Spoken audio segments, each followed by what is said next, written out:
Et excusez-moi, j'ai oublié quelque chose de très important. Au dos du bulletin, vous avez la neuvaine, justement, que nous vous proposons de faire du 7 au 15 mars, une neuvaine à Sainte-Anne. C'est au dos du bulletin de la chapelle du Christ-Roi.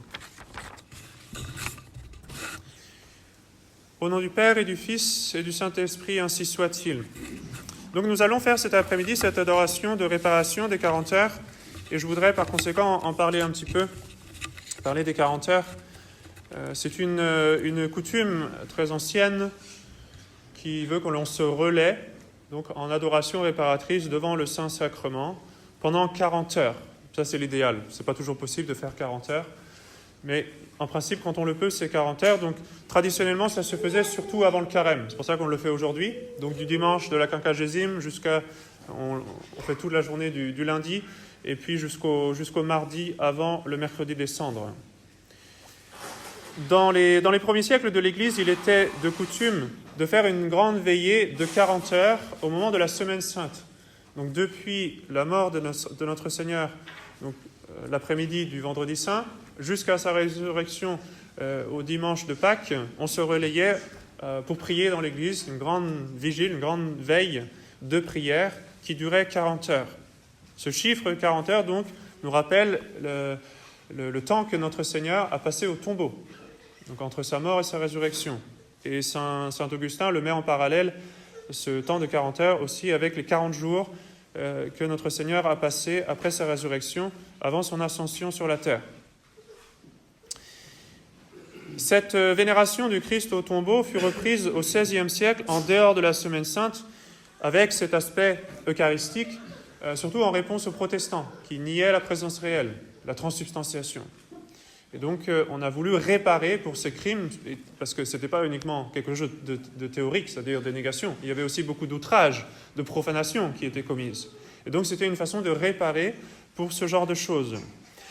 Les 40 heures sont apparues d'abord dans la ville de Milan, en Italie, en 1527, dans un contexte de guerre et de calamité. Donc, on voulait implorer l'assistance de Dieu, le secours de Dieu.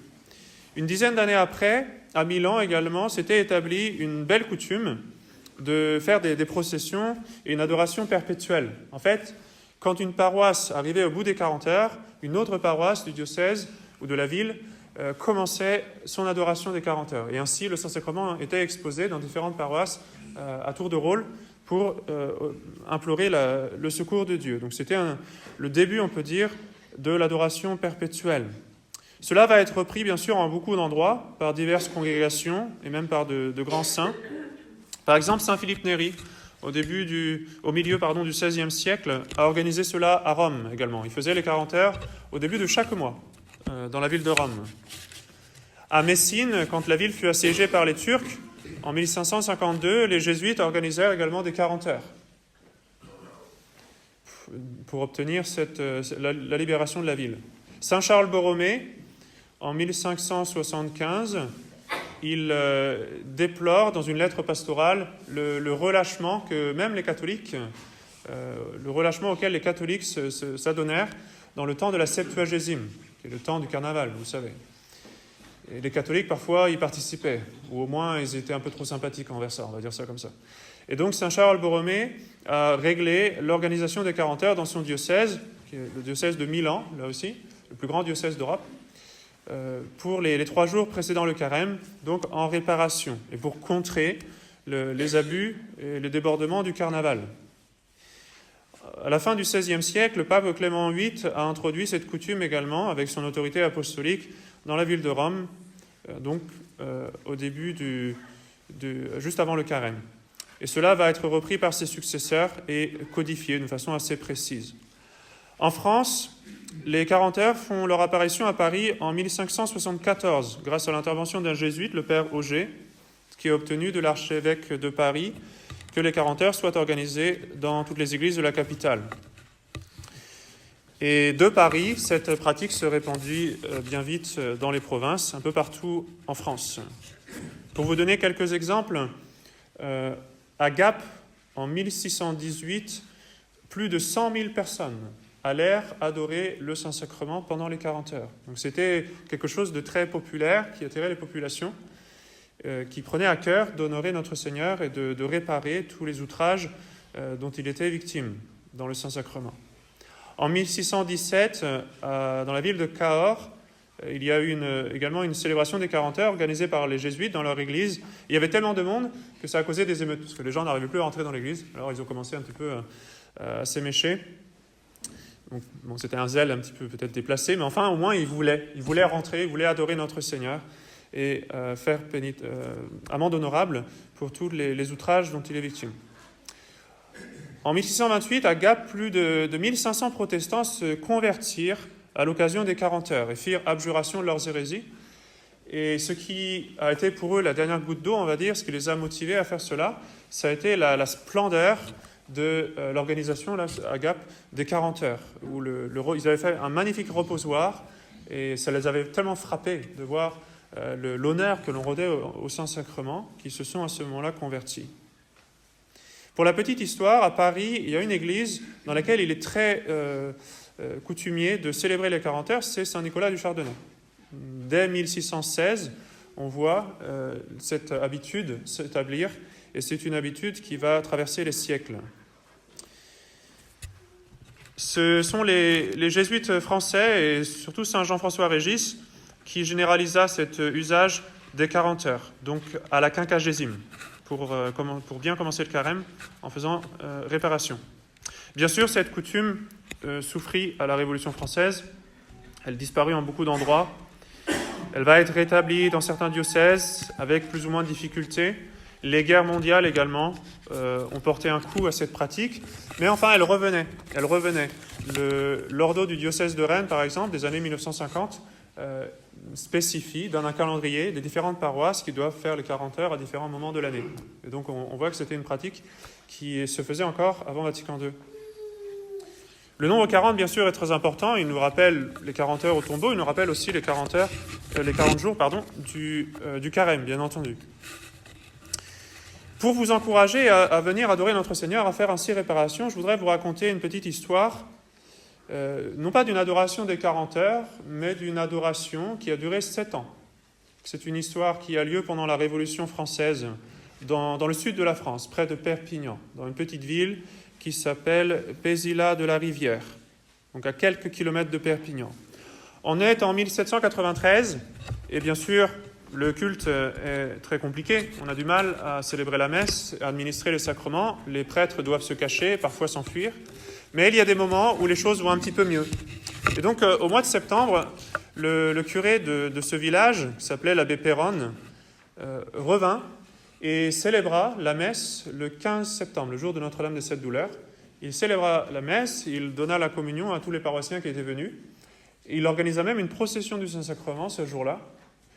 Et il garda dans le tabernacle donc, la grande hostie qui avait servi à la procession, donc dans la lunule de l'ostensoir, et puis 4 petites hosties dans un petit ciboire, pour pouvoir garder la présence réelle, et puis éventuellement porter la communion aux malades. Il pensait donc pouvoir être un petit peu en sécurité, pouvoir revenir le lendemain et le surlendemain. Malheureusement, les révolutionnaires eurent vent de la présence de ce prêtre dans ce petit village. Et donc, dès le lendemain, ils vinrent chasser le prêtre et fermer l'église. Et donc, le prêtre était en train de quitter le village quand il réalisa qu'il s'est dit « Mince, j'ai laissé quelques hosties dans le tabernacle ». Alors, il était évidemment très, très peiné, mais il ne pouvait pas faire demi-tour maintenant. L'église avait été fermée par les révolutionnaires. Il n'y aurait pas moyen pour lui de récupérer les saintes espèces. Et à ce moment-là, il laisse échapper un soupir, mais il ne veut pas trop en dire, évidemment. Il ne veut pas compromettre et mettre en danger ceux qui l'entouraient, qui l'accompagnaient. Mais quand même, il laissa échapper ce soupir, disant « Ah, que ne donnerais-je pas pour pouvoir revenir à Pézilla et y passer ne fût-ce qu'un quart d'heure ?» Ces paroles un petit peu mystérieuses avaient été entendues par une jeune fille qui était là, qui s'appelait Rose Laurence. Cette jeune fille, elle ne savait pas exactement ce que voulait dire son curé, mais elle se doutait qu'il y avait quelque chose. Et donc elle avait gardé ça dans sa tête pendant plusieurs mois, ça la tracassait un petit peu. Le curé, lui, il avait dû partir en Espagne, s'exiler. Et cette jeune fille, elle y pensait de temps en temps. Et à un moment donné, il y a eu des nouvelles élections, quelques mois après, il y a eu de nouvelles élections. et celui qui a été élu, un certain Jean Bonafos, était beaucoup moins hostile. Bon, il était libéral, bien sûr, influencé par les idées révolutionnaires, sinon il n'aurait pas été maire, mais quand même, il gardait un cœur chrétien, un fond chrétien, avec une certaine piété. Et donc la jeune fille alla le trouver pour lui rapporter les paroles qu'elle avait entendues de la bouche de son curé, en lui disant « Je me demande s'il n'y a pas le Saint-Sacrement dans le tabernacle de l'église, qui avait été fermé depuis lors. » Alors, au moment opportun, le maire de la ville va discrètement avec cette jeune fille à l'église, et il voit qu'effectivement, elle est restée dans le tabernacle, donc la lunule de l'ostensoir avec une grande hostie, et un petit ciboire avec 4 petites hosties. Alors ils réfléchissent sur la marche à suivre, et finalement le maire décide de garder la grande hostie chez lui. Ils doivent laisser l'ostensoir cependant, et ils doivent laisser le ciboire, parce que les vases sacrés étaient consignés, et donc les révolutionnaires auraient vite compris ce qui se passait si un vase avait disparu. Donc ils prennent seulement la petite lunule avec l'hostie dedans, le maire la prend chez lui, la met dans une boîte le plus dignement possible, et il la cache sous le plancher de sa maison. Comme ça, quand les gens viennent le visiter, personne n'est au courant, même les révolutionnaires passent sans se douter que le maire lui-même cachait le Saint-Sacrement dans sa maison. Mais le soir venu, sa famille se réunissait pour prier, adorer notre Seigneur, qui était présent au milieu d'eux. Et pour les 4 petites hosties, eh bien, c'est la jeune fille qui va les prendre dans un purificatoire, elle va les garder précieusement et les rapporter chez elle. Alors, arrivée chez elle, elle en parle à sa mère. Sa mère réfléchit un petit peu et demande conseil à une religieuse augustinienne qui était revenue dans le village. Elle était religieuse à Perpignan, mais évidemment le couvent avait été fermé, elle avait été obligée de rentrer. Donc elle était rentrée dans ce petit village. Et donc ces trois femmes, la religieuse, et la mère et la fille, réfléchissent et décident de conserver ces précieuses hosties dans le vase le plus précieux qu'on avait dans la maison, qui était un vase assez simple, mais en cristal quand même. Un petit vase de cristal, un compotier de cristal.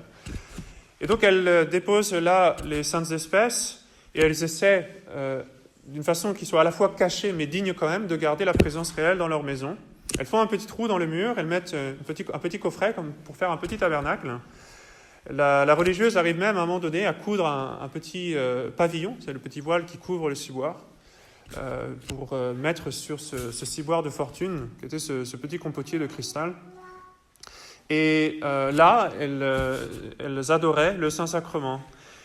Et petit à petit, elles mettaient dans la confidence des gens de confiance, souvent de pieuses femmes du village.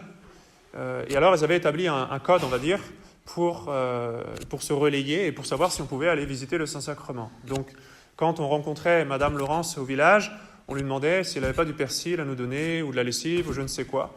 Et si elle disait oui, ça veut dire qu'on pouvait aller sans crainte visiter le Saint-Sacrement. Si elle disait non, alors ça voulait dire qu'il ne valait mieux pas y aller, qu'il y avait danger de se faire repérer par les républicains.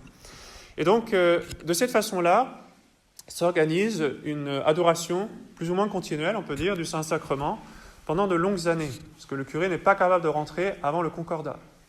Donc, pendant 7 ans, ces hosties vont être conservées là et adorées par quelques fidèles qui sont mis dans la confidence. Les révolutionnaires vont, malgré tout, entendre quelques rumeurs. Et donc, parfois, ils vont devoir, la jeune fille va devoir cacher les saintes espèces parce que les révolutionnaires viennent visiter la maison, ou au moins ils rôdent autour, cherchant à comprendre ce qui se passe.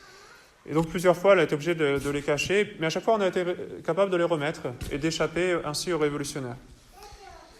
Et une chose qu'elle faisait également, c'était à l'occasion du Jeudi Saint. Au Jeudi Saint, elle faisait un magnifique reposoir. Donc là, exceptionnellement, on arrêtait un petit peu la discrétion coutumière d'une petite, ce qui ressemble plutôt à un petit coffret, une petite armoire, pour faire vraiment un beau reposoir magnifique pour adorer notre Seigneur le Jeudi Saint, à défaut des cérémonies de la Semaine Sainte. Et donc, cela se passe pendant de longues années. Et elles continuent à adorer le Saint-Sacrement présent dans leur maison, jusqu'à ce qu'enfin, avec le concordat, les prêtres soient capables de rentrer. C'est d'abord le vicaire de la paroisse qui rentre et qui va venir récupérer ces précieuses hosties pour les remettre au tabernacle de l'église paroissiale. Alors déjà là, il constate que les hosties sont parfaitement conservées. Elles n'ont pas de signe de vieillesse, on peut dire, c'est-à-dire juste de corruption avec le temps, parce que ça faisait déjà 7 ans. Vous savez qu'on renouvelle les hosties régulièrement, ça ne se conserve pas tant que ça. Et donc ces hosties-là, elles étaient parfaitement conservées. Non seulement ça, mais tout le monde a été vraiment consolé de voir que le bon Dieu avait fait un autre miracle. Ce petit vase en cristal, très simple, eh bien le bon Dieu l'avait doré. Il avait doré tout l'intérieur. Tout ce qui recevait les précieuses hosties était doré, et même il y avait un cercle d'or également sur le pied de ce petit vase. Et après, même plus tard, on a analysé ce compotier de cristal. On a remarqué un fait vraiment extraordinaire, c'est que la dorure elle n'est pas juste superficielle, c'est-à-dire ce n'est pas de la dorure qui a été appliquée à l'intérieur du vase.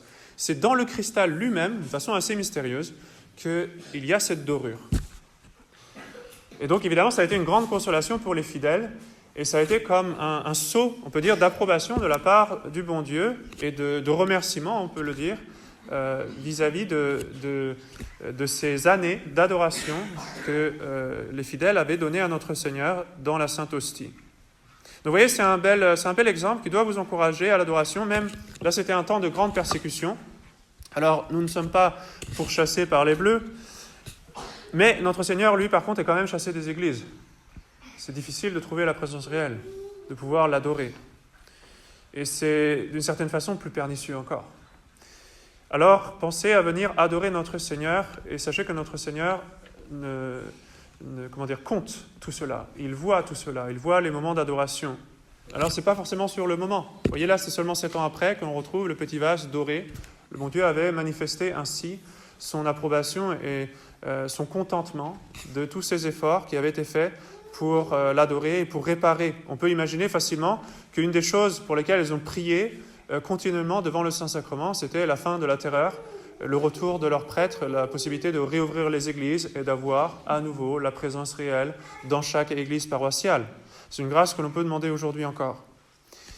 Et pour terminer ce sermon, je voudrais vous laisser avec les paroles d'un évêque, Monseigneur de la Bouillerie, qui a composé un poème, on peut dire, en l'honneur de ce miracle, qui est très beau. En fait, Monseigneur de la Bouillerie fait le parallèle avec la venue de notre Seigneur dans nos âmes. Il nous dit, notre Seigneur, dans ce ciboire, l'adorer de l'intérieur. Quand nous recevons notre Seigneur dans la Sainte Eucharistie, il doit aussi, petit à petit, dorer tout l'intérieur, c'est-à-dire par sa grâce, évidemment, dans un sens spirituel. Alors voilà ici ce que dit Monseigneur de la Bouillerie. « Jésus, mon cœur, est un ciboire, mais qui n'a rien de riche en soi.